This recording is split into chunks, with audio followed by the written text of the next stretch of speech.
Le poisson noyé. Poème de Paul Sénès et Merle Bardenoir, paru dans le recueil Arythmie. C'est la cante de cobalt. Tes yeux vitreux s'emplirent de compassion lorsque tu me vis paraître si maigre face à toi.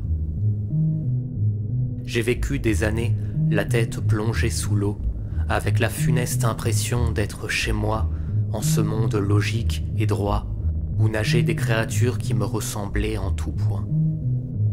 Les flots ruisselant de ma bouche, comme un écœurement de l'âme, je me mis à flotter sur l'onde sale et fangeuse du Gange, tandis que tu photographiais ma carcasse livrée aux aléas des trous d'eau.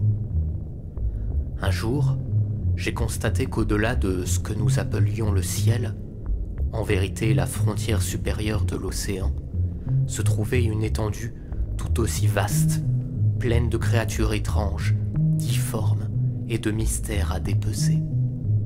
Et tandis que mes branchies s'affolaient dans cet air poison, ma seule pensée fut de regagner la mer au plus vite.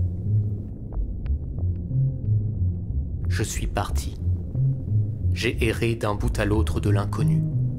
Mes yeux vides et globuleux s'emplissaient progressivement d'une foule d'émotions dont je ne soupçonnais pas même l'existence.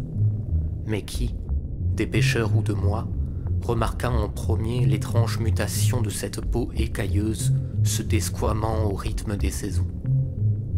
J'étais attaché à l'océan, mon enveloppe charnelle pour prison. L'odeur des algues, le parfum des algues, la chaleur des algues, tout pour m'engloutir vers cette forêt flottante, cet empire vert, mon seul royaume.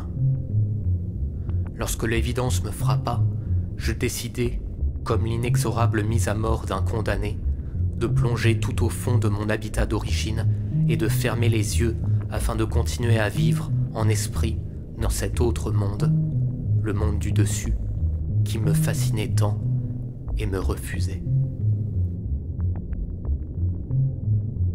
La beauté de cette fille aux yeux protubérants, sa bouche large comme celle des poissons, sa dégénérescence par-delà le sexe fut l'hameçon de mes fantasmes.